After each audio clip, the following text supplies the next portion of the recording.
the network for the AV industry. What are you listening to? This is AV.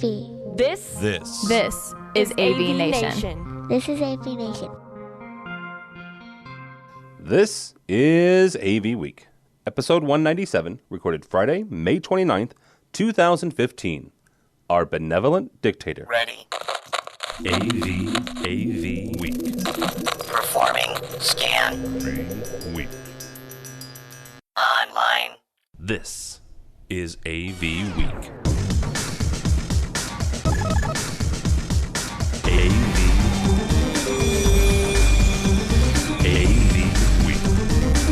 This is AV Week, your weekly wrap-up of audio-visual news and information. My name is Tim Albright. I am your host. With us this week is Mr. Paul Zealy. Paul is from AMX Harmon. How are you, sir?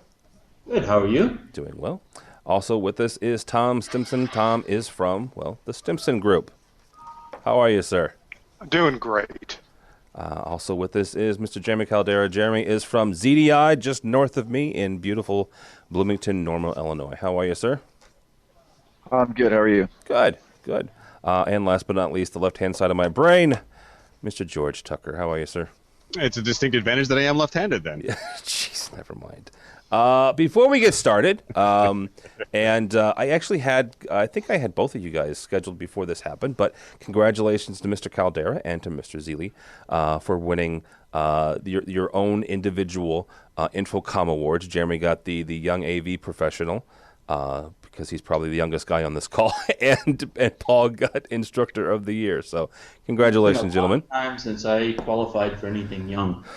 Well, and that was the joke with George last year with the 40 under 40 from CI. So, yeah. It was his last chance to get on something like that. I tried to get in this was pretty much my last chance. Yeah. What was it? The Adele Lifetime Achievement Award, but they didn't. They said he just wasn't quite old enough yet. So, Not quite. George was there with Edison when he, never mind. Anyway, it's a bad joke. All right. Speaking of InfoComm, let's see if I can bring this up here without crashing the entire system. Our beloved leader of InfoComm, Mr. Dave Labuskes, took pen and paper, probably not so pen and paper, but sat down and wrote a blog this week. The final countdown to InfoComm, just for the record, we're recording this on May 29th. 2 weeks from right now, there's a number of you who will be heading out and enjoying the education the first couple of days before InfoComm starts, which is actually June 17th is the start of the show, a few days beforehand. I know there's education going on. He starts talking about a couple of things, talks about the education and this, that, and the other. Suggests that you download the app, but I would absolutely agree with that. George and I went to ISE this year in Amsterdam, and George, you can correct me if I'm wrong, I think both of us really, really enjoyed that app. It helped us out a lot. So, indeed. But something that he goes on to, at the end of the article, he goes on to talk about people, quote-unquote, directly soliciting InfoComm attendees. And what he's talking about is there are other events that are going on in Orlando a few days before the show floor starts, right? So let's be specific here with this. Before the show floor opens, not before InfoComm, the event happens, right? Because InfoComm has education, like we mentioned. And it's kind of akin to back in the 70s and the 80s, what was going on in business is every time that McDonald's would open up a restaurant, 90% of the time, a Burger King or another competing fast food restaurant would open, at the adjacent corner because, what the heck? There's a McDonald's there, so we'll do the same thing. And so there are some other events going on. I get it. It makes sense. It really hasn't been an issue up until apparently this year. And this year, there's some interesting things going on. Apparently, some folks are offering shuttle services from around the Orange County Convention Center. That's a little bit more. Hey, we know you're going to InfoComm. Why don't you come over here instead? So that's kind of a little odd. George, we're going to start with you on this. How big of a deal is it for these individual shows that are in conjunction but are also trying to lure people away from the big show? Well, I think you're dangerous in the word conjunction because if they're not No, okay, I'm sorry. Yeah, Actually, not in conjunction you know at what I the mean? same time. Yeah. Yeah. At the same time, having in the same time frame.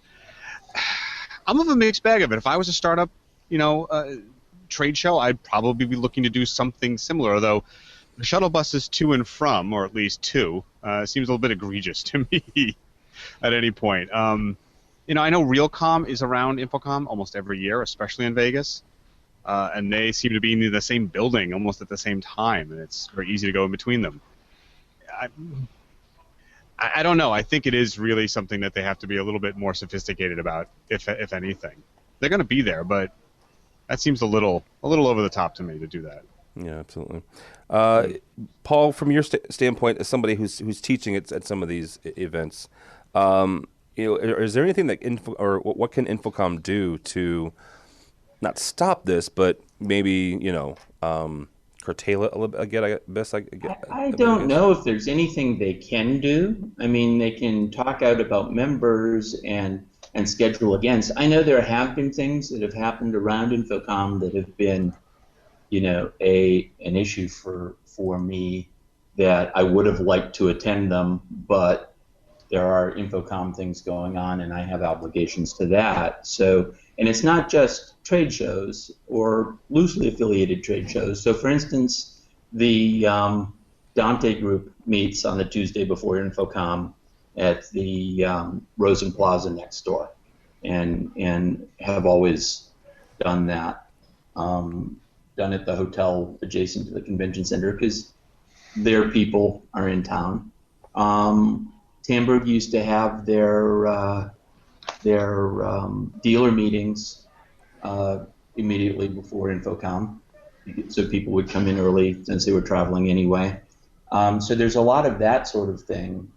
Setting up another show floor is a little odd. I think UBTech has some level. I don't know. Does UBTech have an association with InfoComm at some point? Mm-hmm. I know we're exhibiting there, and I know Extron's exhibiting there. So maybe they're not affiliated with InfoComm. They used to. Like years ago, it used to be called, was it Educause or Educom? Back when I was a tech manager, it was something that I would do. I would go to. It was almost like a 2-for-1 ticket deal, mm-hmm. right? Where from the education side of me would go to those conventions and go to those sessions, and then you also had the trade show floor. But I don't believe they have it. There's not an affiliation anymore. And there's also the IMCIA, which does seem to be associated with InfoComm because they were able to comp me. InfoComm was able to comp me into the IMCIA education tracks. So they must have some affiliation that's going on with that meeting in InfoComm at the same time. So, but I haven't seen anybody offering me free rides anyplace yet. But want a ride? Yeah, don't take it. Don't take it. Jeremy, Paul made mention of attendees. What can attendees do? I mean, is it one of these things where, you know what, you're in Orlando, you might as well see as much as you can, or hey, I'm a member of InfoComm. This is where I want to support. It's interesting, speaking about from the attendee aspect, because I remember not so many years ago, since you still refer to me as young, when I did start going to the InfoComm shows, and before I was as involved with InfoComm as I am now, the Realcomm, the EduComm, the naive person in me, I thought they were all a part of the show, right? Because there was no education to say otherwise, especially when like Realcomm was in the same building, going on at the same time. To me, it's just another section of InfoComm, right? Which is not the case, and I know that now. So from an attendee standpoint, that's kind of complex because there could be that confusion there, and it gets really dangerous, I think, when you start talking about people providing free shuttles and whatnot, because some people just won't know the difference, they really won't. Well, Tom, from that standpoint, what can InfoComm do for the education standpoint then? Well, there's a lot of important issues here, and I've got to put my former board member, past president hat on and speak about what the core issue is. To your question, InfoComm has to do a good job of being attractive and keeping people at the convention center, and they do a lot of things to to do that. They've got good marketing programs, education, blah, blah, blah, blah. They want to keep us there because the revenue stream here are exhibitors. And exhibitors are who InfoComm has to support. They're spending a lot of money. It's 80% of the association's budget that funds all the things that the association does. So it's a huge, huge deal.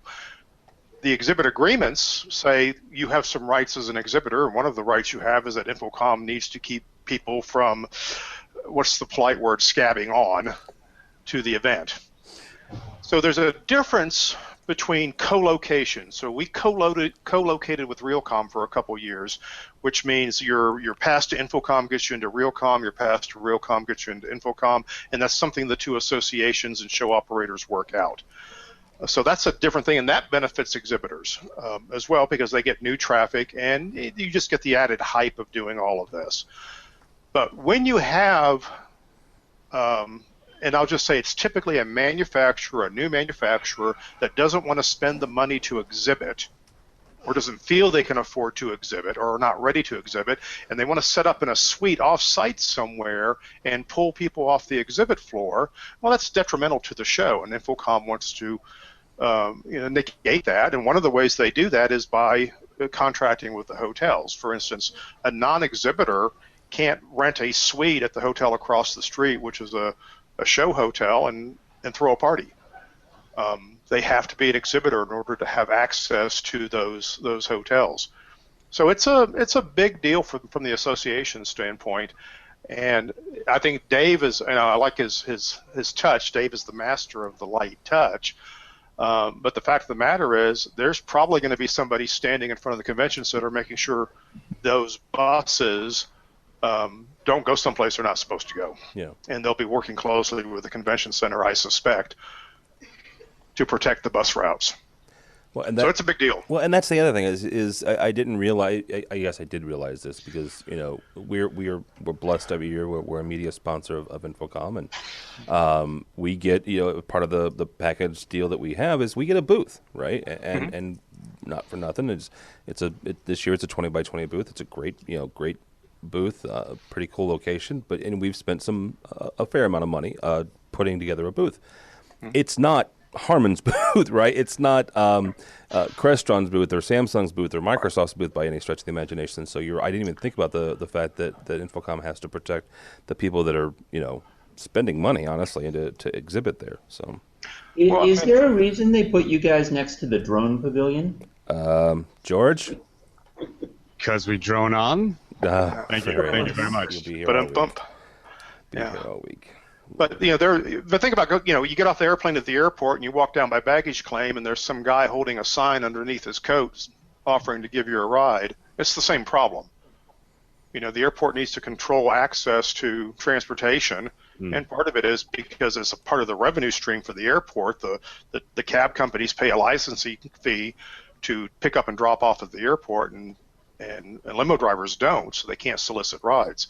It's a similar problem. You have to control the environment that is indeed your revenue stream, but you also can control the quality of the product. That's a good analogy. I didn't even think about that. Well, 7 years on the board, I got a lot of trivial knowledge about this sort of thing. Well, it's not trivial. It's a good perspective. So I appreciate it. Speaking of InfoComm, and oddly enough, it's a similar title of the article. Our buddy Kelly Perkins and her coworker Ashton McGinnis. If you've ever watched this program, yes, that is somewhat relation to our buddy Brock McGinnis. They sat down with AV Network and put together a countdown to InfoComm, and it was a checklist of things to keep an eye on for. It kind of works with the AV hashtag for this week, which is InfoComm advice. So Tom, you spent 7 years on the board. We'll start with you. This is not your first rodeo. So if you're talking to either, I don't know, a first-time attendee or somebody who's been there for one or two times, what is your InfoComm advice? Well, I like a lot of the advice that Kelly gave. My first InfoComm was in 1991, and it only took about 45 minutes to walk the entire show floor in, I think it was New Orleans. So, yeah, there's a lot to be said about getting on the elbow of somebody and following them around and learning the ropes, and I think that was very valuable for me. growing up in the business to walk around with some smart people and find out what they do, because I was also that annoying guy for interview that I've worked a booth who walks in and thinks that he's important. And, you get a lot more out of the show when you go into the booth and know what questions to ask and how to listen to the answers and understand why they're there. They're not there to solve your technical problem from your install 2 weeks ago. And they're going to look at you and they're going to kind of usher you out of the booth because that's not what they want to be talking about in front of 1,000 prospects. So I think understanding the etiquette of the show is very important for newbies, and walking around with a veteran is a great way to do it. Yeah, absolutely. Jeremy, from your perspective, what's one or two things that you could give people advice on tackling the show? Kelly hit it really well in one of her first points, which was wear comfortable shoes. That is the one thing I will stress to everyone. I made the mistake last year, even being a veteran of going to InfoComm for many years now, I broke in some new shoes a couple of weeks prior, and they were not broken enough. So that is the biggest piece of advice I can give everybody. But I mean, it's like they say, you could spend 1 minute at every booth and not cover, not get through the whole thing anymore with the size of the show. So it's go in with a game plan. Have an idea of what it is you want to get out of the show, what you want to see, who you want to meet with. I learned early, don't schedule too many meetings with reps and everybody else, because then you never have time to go see any of the cool new stuff, especially some of the stuff that might be at like the Innovators Pavilion or things like that. So, that's it. Go in with a game plan. Wear comfortable shoes is the two best things I can tell anyone. No, absolutely. And yeah, don't break them in a month before. Don't make them. Get them for Christmas and start wearing the shoes. Yeah. And start walking, if you're not a runner or a walker, which I am not, start walking around your neighborhood early, because you're going to put the miles on, that's for sure. Yeah, training. Training for your walking, yeah. Well, and Jeremy has the advantage. Jeremy lives around Bloomington Normal, and he teaches at Columbia College in Chicago, so he has a nice walk there from the train station over to. Never mind. Mr. Zealy, from your standpoint, what is your advice for those of us going to the show? Well, Jeremy stole my plan line, so I just want to echo that that planning is key. That there are pre-show guides and various things, and having a list either within the app or of booth numbers that you want to see as drop-bys, and scheduling those things that are critical so that you can get them. And also scheduling the right resources at that. I'm probably the world's worst person to go to a booth. I took a director that I had switched over to working for a few years ago, and he was asking if I made it a game to see how few questions I could ask to get from booth greeter to CTO of a company. And I said, no, I just have very specific questions. But what happens a lot of times, if you do have very specific questions on, how is this technology going to fit into my plans or other things, not necessarily design, but you need things to work in certain ways. Most of my clients at that point were DoD, and there were things that were showstoppers that I had to determine early if this is a product or a technology category I can even consider. And it's amazing how often they'll say, oh no, you need to talk to this person, they'll be at the booth at 4, because those people with those types of answers tend to be very busy. I'm on the other side now. I'm one of those people with those type of answers. I have maybe 4 to 5 booth hours in this show that I'm going to be there, that I'm not scheduled to do something else. So if somebody needs to talk to me about the particular areas of my expertise, then they're much better off scheduling me than having to circle the Harman booth 30 times to see if I happen to drop in between meetings. So what exactly are those times that you are available, Mr. Zealy? Oh, those are highly classified. Okay. I would tell you, Tim. Oh, I appreciate that. I just won't say it in front of other people. Okay. There's nobody watching. It's George's mom. Yeah, I would tell anybody on this call, just not the general public. Okay, I got you. I would be remiss if I didn't at least ask. So, all right, Mr. Tucker, you are the last word on this. What is your advice for newbies? Hydrate. Okay. Hydrate, hydrate, hydrate. All the guys have said all the other stuff that's absolutely salient. And know that when you're in the booth, especially high traffic booths like AMX, like Crestron, like the rest, they're not going to have all the answers right there. When you talk to the guy showing off the gear, they've been looking at that gear, they've been training for that. You have a specific question, there's usually a booth. Go find your your sales rep, man, because they're going to have the answer. All too often, when I used to do it on the other side for a manufacturer, it was, so what do you know about this? And what do you know about this? And what do you know about this? And you're like, all right, well, there's 10 people behind you who want to hear about what I have behind me. So you got to move along. I hate to be rude about that, but that's really a necessity. Understand who does what at the show. So now, when you say hydrate, what you mean hydrate by with what? Because you can interpret that different ways, So. Well, no, everything else that you could probably get your hands on are I can't think of the right word at the moment. They are water removing dehydrators. Yeah, no. Yeah, I guess those would be something like that. They don't dehydrate. That's later. Your libation of choice comes later. I'm too well known for drinking beers, so I'm not going to bring that up. Thanks. Beers, and I was with George a couple weeks ago in New York. He was drinking a Hendrix gin, so that was interesting. That is true. It is summer. Gin is in. And George, I will say one of the reasons they don't try to make me spend more time in the booth is because they think I'm unable to make people move along. And my head of marketing said, Paul, your answers have too many words. This way to the egress. I said, if they would ask the right questions, I wouldn't need so many words. Well, you know the old Barnum when he had the Museum of Oddities in the 1800s. There was a big sign near the back of it that said "This way to the egress." Mm-hmm. Most people didn't know what egress meant, and he sent them out. It's the plan. This way to the egress, people. All right. Next up, this comes to us from our buddies over at CE Pro. So they've got this list. It is the CE Pro Top 100 report. In it, they outline a couple of things, and we're going to tackle this a couple different ways. First of all, it's CE Pro, so you're talking more about custom installation companies. And the report says that in 2014, so it's a kind of a recap of 2014, the custom install industry, the top 100 highest earning custom install companies earned $1.8 billion with a B number, $1.8 billion. Now, that's up from $1.74 billion in 2013. If you do some math, and I did some quick math because I suck at math, it's roughly about $18 million for each 100 for all of it. So $18 million each, right? Not too bad. Not a bad day at the shop.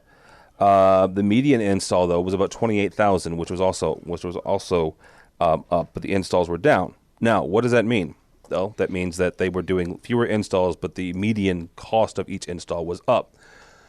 So, you smart people, Paul, we'll start with you.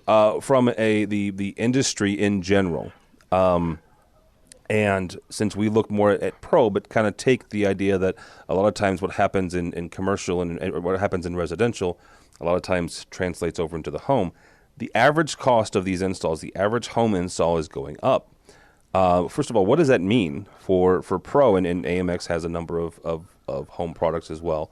So what does that mean for our industry in general? I have no idea. Okay, moving on. People are spending more money. They might be buying 4K TVs, and that's why it's going up, because they're getting that. Median is always a funny number, because that means that half of the installs were less than 28,000 and half were more than 28,000. As opposed to average, where you take all the money and divide it out. So there's this old book called How to Lie with Statistics, and you kind of pick the type of average that matches whatever message you want to portray. I don't know. Things are getting more expensive, or that I'm surprised that the number is that small. You're surprised that the average number is that small? No, that the total number is 1.8 billion. It seems A third of that's taken up by Best Buy and Magnolia. So it's suspect as whether Best Buy is counting installed numbers in that along with non-installed numbers, or is that $648 million of Best Buy? Is that with things purchased with services, or is that things purchased and services? So it's kind of interesting in where things go. I would say that the DIY portion of high-end home stereo dwarfs that number. I know Harman's number for consumer electronics is bigger than that. So it's kind of an odd number to me, just on how it's pulled together. Okay, all right, Mr. Stimson, from your standpoint, where does that put the industry? Well, I think I like this article because it is kind of a wake-up call, because I feel that from the Pro AV side, we're a little bit snobbish in the U.S., and we do not see that a great deal of these consumer home residential installations, a $28,000 median is not a trivial installation, and the average AV dealer integrator is going to turn their nose up at a home installation, a resi installation of any ilk and any size. However, you guys were at ISE, and the rest of the world, Pro AV is Pro AV. If somebody pays you to do it, it's Pro AV, and there's a lot of gray area in the parts and pieces. There's an awful lot of overlap. There's an overlap in skills. There's an overlap in products. While they're very distinctive, you go to CEDIA and there's some very distinctive resi products, but there's also a lot of people who exhibit at InfoComm. These are some huge numbers. And speaking, Paul, the Best Buy number in here is their Geek Squad number, and the average number in here is $4,500.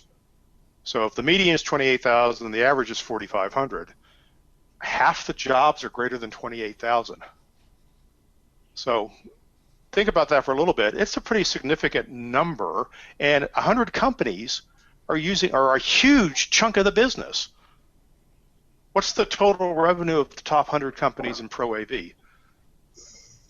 So I think it's just kind of this is the sort of thing that we've got to wake up to in the U.S. about the changing face of what the industry is, and we don't get to define the industry. Buyers do. Yeah. Yeah, that's the interesting thing is that we are a client-driven. We're all client-driven. I don't care if you sell cars, you sell projectors. It's still what the end user really wants. So, Mr. Tucker, where do you see this putting us? Well, it's a lot of stuff that I was going to say that Tom actually brought up, but one of the things I do get out of it is the rise of security-like companies finally getting in on the action. It is my thought was in the years past, a lot of security installers were very, very PO'd at installers of AV because they were losing keypad sales and service sales because they weren't needed if you put in the touch panels or the little panels and keypads we had. Who's laughing now? They're actually saying that a large portion of their sales are going from security to full automation. I find it a very interesting fact. Does it really mean it's going to take a large chunk yet? I don't know, but it seems to me that they really have learned the lesson and made the push. All right, Jeremy, from a Pro AV and an installer and integrator standpoint, how do guys like you get involved, or should you get involved? I don't know. I mean, I guess we should. It all depends on what the strategy of each company is. I see a lot of these residential type places, like like he was saying about security companies. They're coming up and doing a lot more of the stuff. I see them getting it more and more into the Pro AV market. So, why they're doing that, I don't necessarily know. To some respect, I don't know if that's, a huge trend nationwide. At least I've seen a little bit of it in Illinois, where we're starting to see more and more of those low voltage and security guys who are doing those high dollar numbers with the home stuff, wanting to get into pro side. And I don't know if that's dangerous or, how that's going to affect us in the long term, but there's a whole bunch of different ways to look at it, I guess. I have one thing to add to that, and it's the backbone infrastructure that these companies and their providers, whether it's AT&T Uverse or Verizon, are offering in support of that equipment. That's a big game changer to me, that they have an infrastructure, whether it's in the cloud or within an existing framework of your home, that they can sell off of. That's yeah, what I mean, see. they've got those relationships, right? And they've had those relationships for a lot longer. That's why I think the tide's kind of turning in that respect. So, from a pro AV standpoint, do we have to get on board with some of that? Do we have to start moving some of our business that direction? Or at least with that idea, not necessarily to that direction, but. Well, on that vein, let's bring in our next story, which is about I guess it's a new operating system. Is that the best way to put this, George? Brillo, no, not the soap pad. Brillo is your new operating system for your home. This comes to us by way of Gizmodo. At Google I/O this week, Google announced their newest, latest, greatest thing. It's a lightweight operating system. You can put it on something as far down as 32 megabytes of RAM. It's pretty much all it needs. It'll run better on 64. It's based off of Android. This has been around since about February. Google has an archive that they let you kind of look in on. It's their code repository, and so that's why people have said that this has been around since about February. But here's what it is. It's your new operating system for your home, or at least Google hopes it is. The article in Gizmodo says, imagine, if you would, a home that's run off of Android with a couple of Chromebooks to augment. So, Mr. Tucker, based off what we were just talking about with home automation and everything, what does this mean, basically, honestly, for the home market? We'll see. I mean, Nest was not such a good deal, and the article actually takes pains to point out how it may very well be a response. The thermostat Nest was great. The smoke detector, not so much. Yeah, when they expanded out into the smoke detectors and some other things that they were talking about, even their own people were very upset. This is what my take was. It's an Android ecosystem, finally, something they can actually go against Apple and some others with, and what we just mentioned with the other companies. And it's got that they're calling it IoT, but you've got a low power, low bandwidth, easily replaceable and easily upgradable, cheap device that can just be implemented. I think they're being a little bit simplistic when they say just a couple of Chromebooks. That's not really an interface of choice, and we know that. It's either a smartphone or an actual dedicated controller. But they have some possibilities, I think, of getting in on, say, the Control4s and companies like that who are trying to do the Pro AV side. But this is, again, a network, services, buildable, and a recurring revenue system. I didn't think about that. So as Control4 and Savant work more into the Pro side, you're thinking that maybe Google's seeing that as an opening to get into home?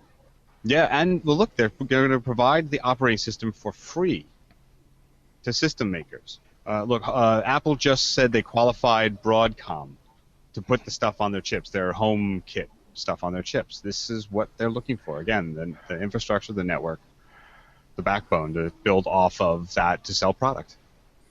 Yeah, Jeremy, from your standpoint, why do you think Google's doing this? Is this just another revenue stream, or is it something else? Oh, who knows with Google? They do some pretty crazy stuff. I mean, I don't know if I see it as a revenue stream. I mean, well, everything's done as a revenue stream, right? I mean, everybody wants to make money, especially companies like Google, but that's pretty cheap, if you ask me. At least for the initial, piece that we're talking about. But like you said, getting into that backbone and everything else that's going to come along with that, that's what's going to be the big generator for them. And it's, if they can get that market share, they're just going to take a, bigger hold on everything. It's just one more thing that Google will have their hands into. Yeah. Mr. Simpson, from your standpoint, why do you think Google is doing this? One platform to rule them all. I mean, it's a very simple strategy. Let's think about it. We've been in the business, a lot of us, for quite a long time. Maybe not Jeremy, you're just a kid, right? But oh, hey now, come on. It used to be that Pro AV drove the consumer market, and we had to, manufacturers had to solve it in the pro environment and moved it into the consumer environment. It's not that way anymore. The money is in the consumer environment. If you solve the consumer problem, Pro AV has to follow.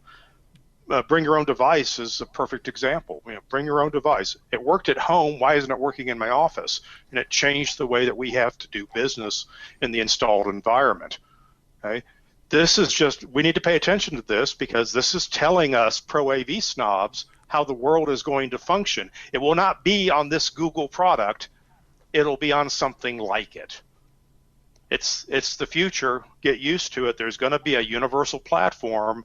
It's going to be iRobot. Everything talks to everything else, and we're going to have to play in that paradigm. Heads up. I say it again. Heads up. This is what the future looks like.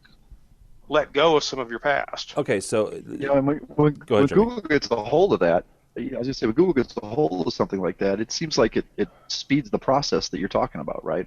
So that stuff's going to come a lot faster than most people, especially people in the pro AV world, maybe used to. So it's buckle up and get ready type of thing, Right. If this is the software that homes are going to run on, and there's way more homes than businesses, every manufacturer wants to have that product, and people are going to expect it to work in the office just like it worked at home. Just like your Apple TV does, right? All right, so let me see if I can wrap my brain around this, Tom, and correct me if I'm not understanding you correctly. So you're saying that, number one, you don't think it's going to be this specific one, that Google's going to put this out there, it'll develop, but it may not be this specific one, but it's going to be something like it. Does that mean that all of these disparate manufacturers are going to have to start talking to each other, or talking to one ultimate winning OS? Yeah, it's the ultimate open source. Okay. And I'm speaking above my pay grade, but yes, all the manufacturers won't have to work with each other. They're going to adapt to what Google tells them, because progress comes when there's a dictator. And if Google or somebody else dictates that this is the problem, this is the one platform to rule them all, then all the manufacturers will have to come on board. Do you want to get 100,000 manufacturers to agree, or the largest corporation in the world to make a decision? Yeah, that's true. Yeah, I didn't think about that. And we've all given up on, Windows platform, so. All right, no, that makes sense. All right, Mr. Zeely, do you want to chime in on this one? Yeah. In a Google-driven world, the trains will run on time, and a few 100,000 lives that need to be sacrificed in order to the greater glory of Google. That's fine. So get ready for this hangout to suddenly and mysteriously end, because at some point Google's reasoning for things is not to provide an operating system or a software. It's to gain access to all of your information so that they can appropriately sell that to people and place ads in front of you. And that is their motivation for trying to get this into more devices, so they can get more types of information, so they can know things like when you're home and when you're not home. And some of the guesses they can make within these devices are scary. When I got my new iPhone a year and a half ago, about a week after I got it, in the morning I happened to glance at it and it said, if you leave for work now, you'll be there in 7 minutes. And I'm like, I don't like the fact that my phone is keeping track of and making assumptions that, I'm doing this through location services, and what else are they using those hours when I'm at work type knowledges for? And that's really why Google is in this. Whether or not Android is the right type of platform for this, as opposed to a more generic, more freeform Linux, who knows? It really depends on the development tools that they end up offering to the manufacturers. We have had our struggles with using Android within products, because there are things that aren't designed into Android. For instance, the concept of wired Ethernet,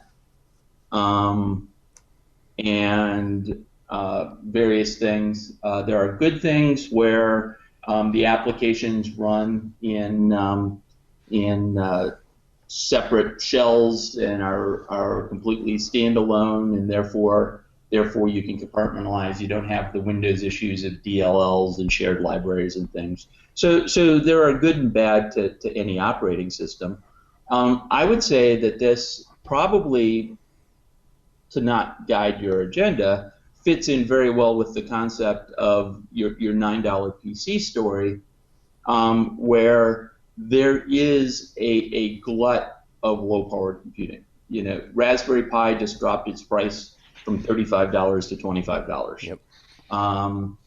You know, there's this $9 PC come out. There's a lot of low-power embeddable processing that you can put brains into things where you might have used a microcontroller before to use the equivalent of Arduino, where you are now in that price point, which was very specific, not general purpose, and you had to write things like Ethernet drivers and everything else for it, to a more generalized operating system that takes care of all that interface housekeeping for you.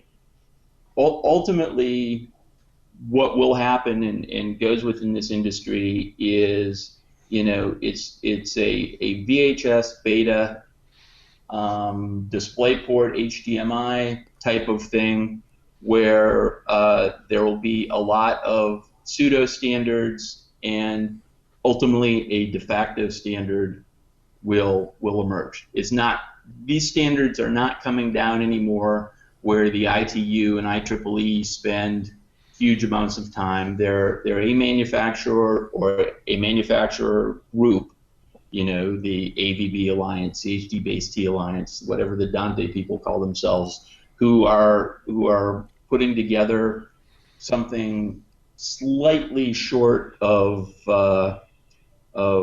collusion in order to drive an interoperability standard. And it's been going on throughout technology. You look at something like the Adobe PDF, you know, came out, went to the top of the market, they held the intellectual property, you paid a lot of money for your PDF writer, and at some points you even paid for the PDF readers, and you know, that became a de facto standard. And it's going to be the same way with this automation stuff, and you know, there's going to be a couple of different layers of standards. There's going to be how do they communicate with each other? Most people don't want to dig up their walls and put Ethernet in, so there'll be some sort of wireless, and you know, whether that's going to be a Wi-Fi or a Zigbee or a power line or something else will move forward. And then there will be the how are they hubbed together that has to deal with it, because you don't necessarily want all these things exposed to the world, and then what's that interface that goes out to the world? And there's going to be a huge amount of upheaval and opportunity, and I think there will be, you know, fortunes made and lost here in the next 2 or 3 years while the market figures this out. And Google is throwing its hat in the ring as one of the players who wants to see if they can. It's scratching lottery tickets at some point. Go ahead, Tom. Well, it is, but it's who can envision the most likely future. That's who wins. So they are throwing their hat in the ring, and you're not paranoid. They are spying on you, right? Well, I didn't think I was paranoid. I just didn't want to say it on Google Hangouts because they'll hang us up. But the fact is, this doesn't have to work. It just has to get attention, and the idea has to work. Who knows how all these things are going to talk to each other? I won't pretend to understand any of that. I just know that this helps me picture a world where I don't have to deal with AT&T to have home security, because those guys are spying on me, right? So, you know, one platform, you know, that has some appeal, and all of a sudden I'm going to embrace a little bit more this world, and if they'll drop the Android lexicon, I'll pay a lot more attention as I watch it from my Apple device. You know, I have a thought listening to Paul, and what I'm seeing possibly is not an end of all things, but maybe there is a standard common backbone, but it becomes a product inside of the devices that hang off of that network, and that's where your specialization and your feature-rich items come from. Not everybody's going to be able to afford the one widget box that hangs off that network wirelessly to do X, Y, and Z, but some can do a version of it, but not the full-blown. Therein may be our future, where I know lots of manufacturers are already looking into that. Don't worry about the infrastructure code for a distributed or centralized processor. We hang the boxes off and people put our stuff in theirs, or vice versa. Yeah. We are getting there. Yeah, and standards are a twin-edged sword, because standards help you sell the product and break into the market, but standards also lower the stickiness of the consumer being locked into your product set. I mean, if you look within the consumer world on things like the control over HDMI, it's a standard within HDMI, but the only common controls are power and mute, pretty much. And other than that, you're kind of at the mercy of each manufacturer defining what their channels are. It's kind of like the IR remotes. Would it have ever been a problem for all the TV manufacturers to get together and say, hey, we're going to use the same IR codes so anybody can use any remote? But they didn't. So I have all the LG TVs, so I can go from room to room and not have to worry about the fact I lost a remote or just use the remote in my pocket. So it's going to be an interesting dynamic here, where at one point you're going to want to standardize enough to get those consumers, but you also have to hold on to the stickiness. All right, hang on to that, because this actually goes really nicely into our last story here from Commercial Integrator. Important GSA changes may impact security integrators. Actually, it may impact all of y'all just because of some other stuff that they're doing. So there's a lot of acronyms here. I'm going to spell these out. The GSA, the General Services Administration, sent out an RFI for feedback on changes to ICAM. If you don't know what that means, Identity, Credentials, and Access Management. Basically, what they're trying to do is they're trying to make sure that separate products purchased from separate sources work together, quote unquote, seamlessly. It's basically what we're talking about with the home automation and just automation in general with the CEC and everything else. Paul, we're going to start with you, because you guys have a number of products that are GITC certified.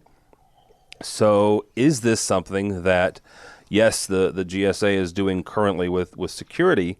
You know, what's, is it possible that the next step would be to make sure that, all the AV products kind of play nicely together? They should.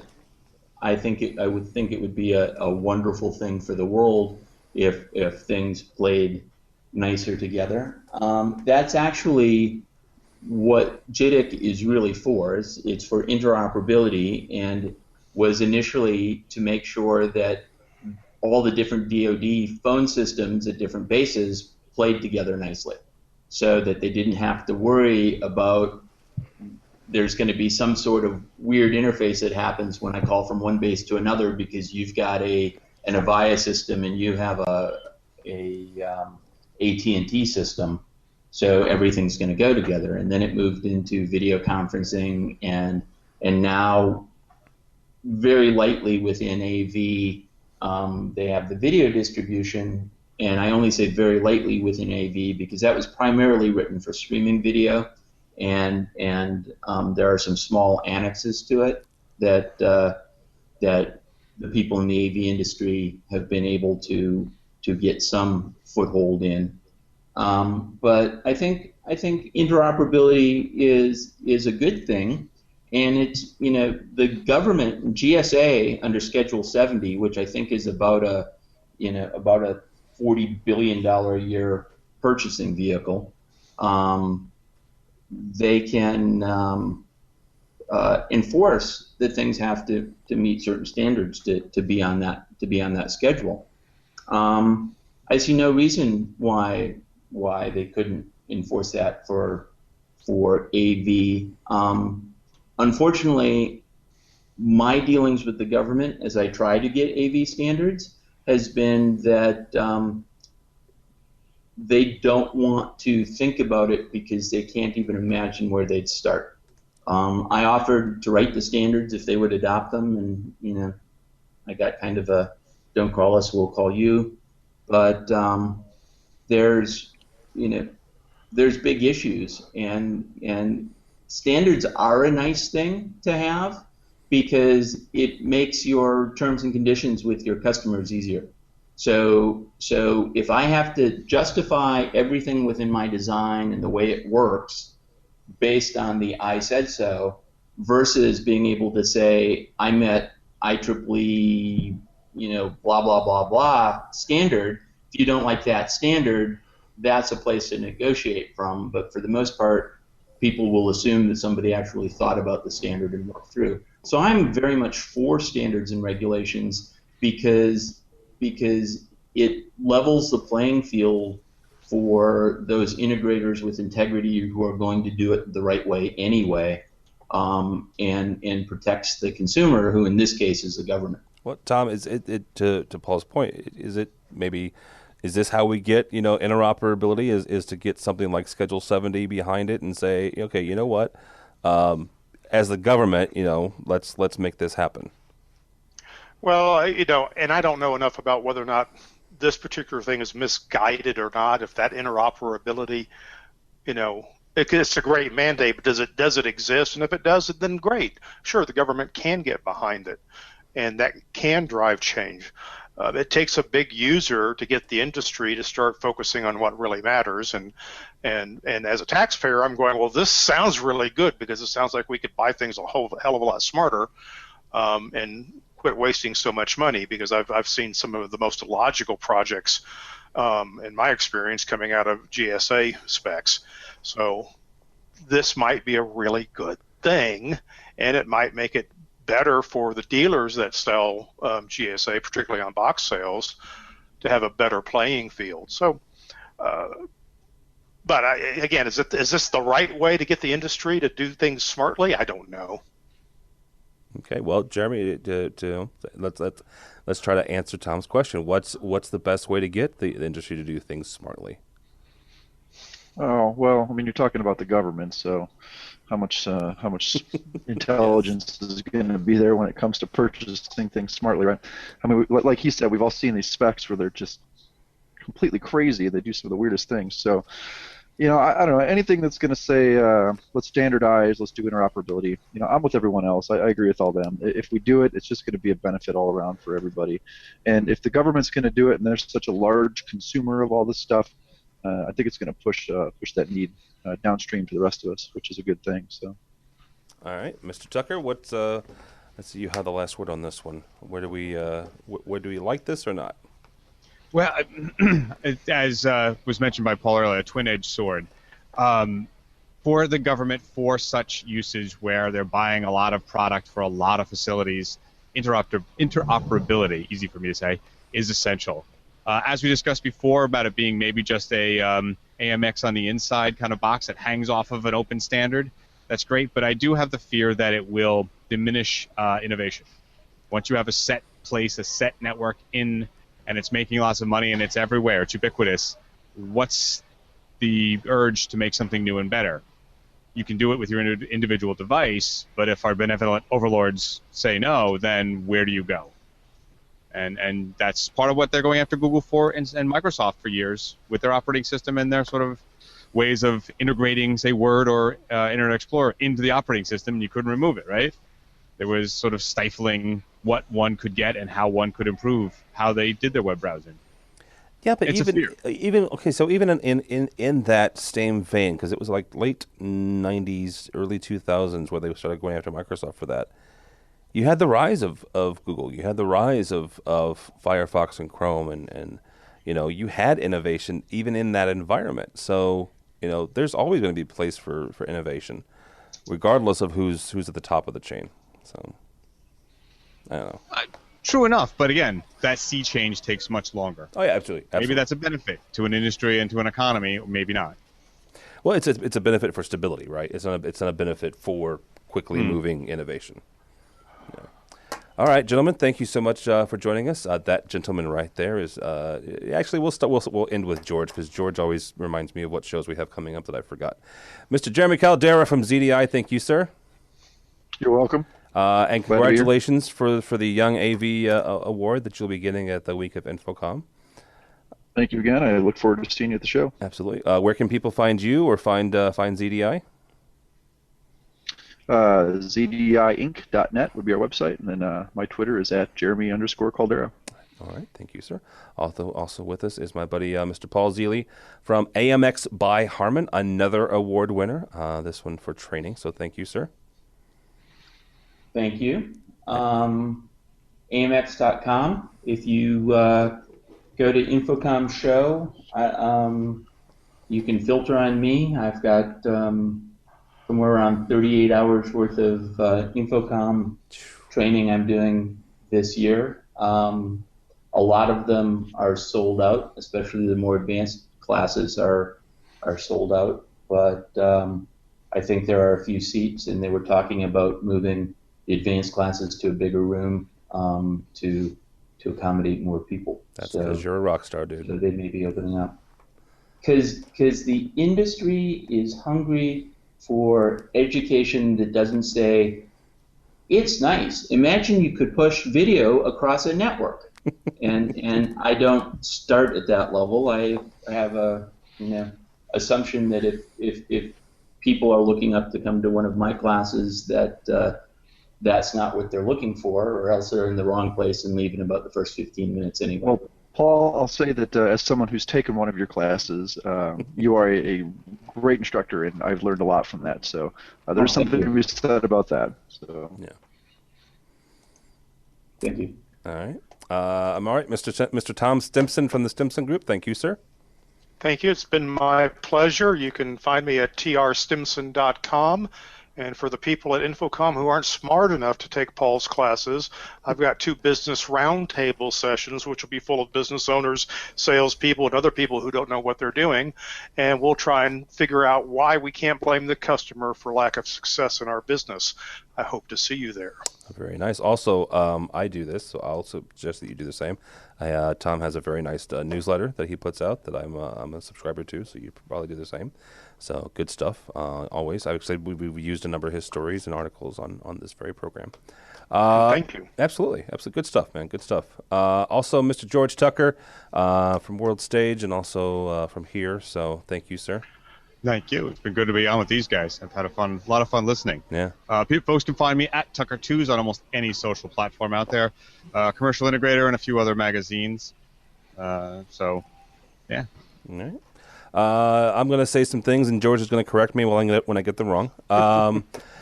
Don't follow me. Maybe follow me once. I don't know. Right now, what am I yakking about today? The Bears still. So, but go by the website if you would, please, AVNation.tv, AVNation.tv. You will find this program and a host of others. We have a brand new Live Life that came down the pipe, a new EdTech, a new State of Control, very interesting State of Control. Not the other ones aren't, but we had the heads of training for both AMX and Crestron talking about certification and programming training. It was a very, very good show. But yeah, check that out if you would. We've got a lot of stuff coming up online for InfoComm. The guys are working on a brand new website. We have a number of programs happening. We have our 200th episode of AVWeek, which will be happening live on the show floor from 2 to 4 during our booth. At our booth at 6667 is our booth, so come by, say hi. Register for a pair of Bluetooth Momentum Sennheiser headphones. And we have a AV crosstalk coming down the pipe at InfoComm. I'm going to say some names that are controversial and thought-provoking. We have one Mr. Mark Coxon versus one Mr. Joshua Shrago debating each other, and one Mr. Danto is moderating the panel. So you have Danto, Coxon, and Shrago all on an AV crosstalk. I have no idea. We'll get out alive. Oh my gosh. Sheesh. That's a good question. That's a good question for all three of them, actually. But what are they debating? Oh, that is what we call a tease, Paul. That's called a tease. Yes. That and more right after this. That and more right after this. I want to know. So if you're around on Tuesday of the show, come by our room. Same room we're having the tweet up in W223A, and we'll be doing that there. So, yes, sir. I got two things for you real quick. Yes. One is to remember the Daily Doe at Daily DOOH. Mm-hmm. They're doing lots of InfoComm coverage in association with us, and they're AKA TV about all the metrics and stuff. So there's some good stuff on there as well. That's a cool site. It is a cool site. Yeah, I was turned on to it by Adrian, and Adrian's the guy that runs Daily Do. And what was it, last year around this time, around InfoComm, was the first time I was made aware of it. It's really cool. You can see all the different tweeters and the hashtags and stuff like that. So yeah, it's a good way of seeing what's trending amongst all the attendees as well. So yeah. Oh, that's the other thing is the AV selfie. Don't forget to start taking those June 1st. I just heard the first cut of Phil Cordell's track for the AV selfie yesterday. It's a medley. It's very upbeat. So take your selfies and get on the video. We'll be debuting that the Friday of InfoComm. So all kinds of wonderful stuff. InfoComm's just about 2.5 weeks away. So get your stuff. So all right. Thanks guys so much. Thanks for listening. Thanks for watching. This has been AV Week.